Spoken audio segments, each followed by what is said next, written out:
spécialiste de l'e-réputation. On a fait ensemble une conférence au Salon des micro-entreprises. Est-ce que justement, tu pourrais nous en parler un petit peu aujourd'hui, nous dire quelles sont les principales étapes, les 2-3 étapes qu'il faut absolument respecter pour surveiller son e-réputation? Tout à fait, Frédéric. Alors la première étape, c'est de surveiller sa présence sur Internet. Alors ça repose par une surveillance, googlisation que l'on peut faire de temps à autre, mais surtout une automatisation de cela sur des produits, des services, sa marque, son identité propre, éventuellement les marques des concurrents, savoir s'ils sont mieux positionnés ou si on dit des choses de bien ou de mal sur eux. Et donc pour cela, vous avez les Google Alerts. Donc ça c'est l'outil de base, mais vous avez aussi dans l'écosystème Twitter des applications qui gravitent autour qui permettent de le faire. Parce que là c'est des alertes dans l'instantanéité qui sont intéressantes d'avoir. Surtout s'il y a un phénomène de buzz, marketing viral qui joue, c'est important.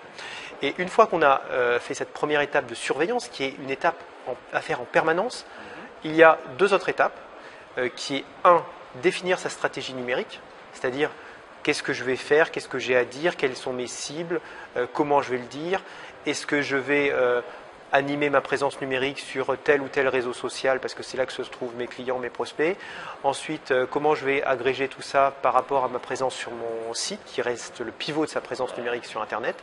Et puis le troisième point important, c'est réagir en cas de critique infondée, de diffamation, d'attaque, etc. Même juste une question, si quelqu'un a une question, une remarque, il faut savoir tout de suite réagir, parce que sur les médias sociaux, les gens attendent de l'immédiateté et de la réponse immédiate. Tout à fait, et ça c'est le propre du métier qui en découle, le community management, qui est la personne qui va être en charge de gérer la présence numérique d'une entreprise sur les médias sociaux. Eh bien, cette personne doit avoir un mécanisme d'alerte en quasi temps réel, pour pouvoir réagir le cas échéant. Et puis si un client l'interpelle, pouvoir répondre à ces questions, parce que si on a une présence avec un compte Facebook, un compte Twitter, etc., et qu'on ne répond pas ou que c'est mis à jour toutes les morts d'évêque, eh ben, c'est très déceptif. Donc à éviter. D'accord. Alors tout à l'heure tu parlais d'une première étape qui est donc bien sûr d'écouter, surveiller, etc. Donc là c'est la partie un petit peu curatif, mais il y a la partie un petit peu aussi préventive, c'est-à-dire on va peut-être surveiller ses concurrents comme tu le disais, mais peut-être détecter les prospects aussi en faisant une veille ou quelque chose comme ça. Alors on peut faire effectivement une veille collaborative, c'est-à-dire que grâce à l'intelligence de la multitude, on va pouvoir interagir avec un écosystème. Ces personnes avec lesquelles on interagit vont nous apporter des idées, des suggestions par rapport à un produit existant ou par rapport au produit de leur rêve qui n'existe pas.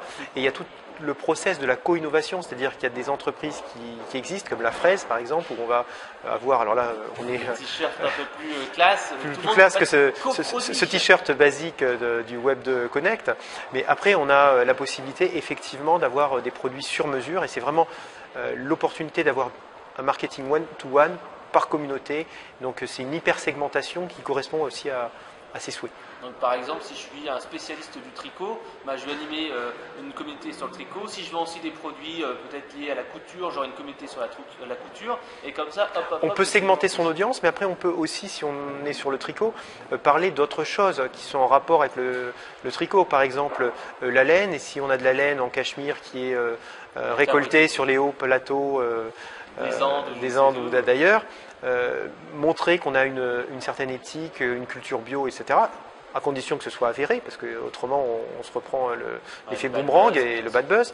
Donc à ce moment-là, il y a peut-être beaucoup de choses à dire, et pas simplement sur soi, mais également sur ses partenaires, mettre aussi des clients en valeur, que ce soit vraiment dans une création d'image en fait. On va créer un positionnement, se différencier comme ça par rapport à la concurrence. D'accord. Alors là, on a vu un peu l'aspect e-réputation. Je pense qu'on peut également utiliser les réseaux sociaux en tant qu'entreprise pour générer des prospects. Qu'est-ce que tu conseilles à une entreprise qui veut justement se lancer et utiliser les médias sociaux pour générer du prospect, générer de la visibilité? Alors tout d'abord, le choix d'un ou de plusieurs médias sociaux est un choix qui se fait en aval. D'abord, définir la stratégie. Qu'est-ce que je veux dire, comment, etc. Ensuite, savoir où sont mes clients. Mes clients sont peut-être sur tels médias sociaux et pas sur tels autres. Donc là aussi, c'est des questions importantes.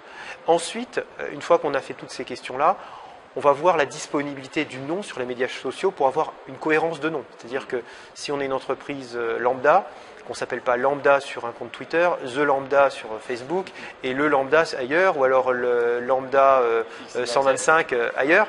Donc il faut que ce soit un nom qui soit cohérent et facile à retenir. Et ensuite, il y a aussi un continuum entre la vie physique et la vie numérique, c'est-à-dire que ce nom soit communiqué sur l'ensemble de ses supports, sur les cartes de visite, les lettres en tête, hein, etc. Donc c'est ces questions-là à se poser, et puis après, une fois qu'on a une identité de nom, que c'est réservé sur les médias sociaux où on va être, eh bien faire vivre ces comptes-là et interagir avec le site de son entreprise qui reste le pivot de sa présence sur Internet. Et après, si on a par exemple plusieurs comptes sur Twitter, pourquoi plusieurs comptes et pas un compte? Parce qu'on va avoir un compte pour un produit, un compte pour le SAV pour interpeller la marque, un autre compte pour une opération qui est limitée dans le temps, un jeu concours par exemple. Et donc après, on va avoir tout ça à gérer. D'où après l'idée d'avoir des outils pour automatiser la gestion de sa présence sur Internet. D'accord. Alors ça, c'est des super conseils. Dis-moi, qu'est-ce que je fais si je veux un petit peu générer du prospect? Est-ce que je commence un petit peu à créer un compte Twitter pour créer une notoriété, une veille concurrentielle? Est-ce que je crée une page Facebook? Tu m'as dit que ça dépendait vraiment du contexte, de la stratégie de la marque. Qu'est-ce que tu as vu comme cas pratique justement et comment tu pourrais te donner comme conseil à une petite PME qui voudrait se lancer sur les médias sociaux, on va dire une PME plutôt high-tech? Alors je dirais déjà avoir un bon site qui soit 2.0 et que sur ce site, il y ait les petites icônes qui permettent d'aller sur la page Facebook, sur le compte Twitter, etc. Donc ça, c'est le préalable. Et que ce site vive, soit dynamique et ne soit pas une simple traduction d'une brochure. Donc pas un site statique qui ne bouge pas, mais peut-être comme un ça blog, existait avec le Web 1.0 au milieu des années 90. Donc là, il faut vraiment penser par rapport à la collaboration et par exemple avoir sur son site les présentations PowerPoint, les livres blancs, tous ces trucs-là. Tous ces éléments-là qui vont rajouter du contenu. Avoir aussi une ligne éditoriale qui fait que finalement on a toujours des choses à dire et si on ne dit rien, il y a les remontées des derniers tweets ou des derniers commentaires qui sont publiés sur son site pour montrer que ça vit. Et celui qui va aller sur son site une journée donnée par rapport à 3 jours auparavant, il faut qu'il voit du changement. Il faut donner envie de revenir avec une stratégie éditoriale, de la création de contenu, de la récupération de contenu, un audit du contenu de l'entreprise. Voilà. Et après, un écosystème avec des réseaux sociaux où on va être présent, où on va adapter le message en fonction du canal. On ne va pas parler de la même façon sur Facebook à un groupe de 18-20 ans que sur Twitter à des personnes qui ont 35-40 ans. Donc après, là aussi, il y aura des efforts d'adaptation à faire, même si on peut faire du cross-posting, mais du cross-posting intelligent où on va adapter le message en fonction du canal et de sa cible.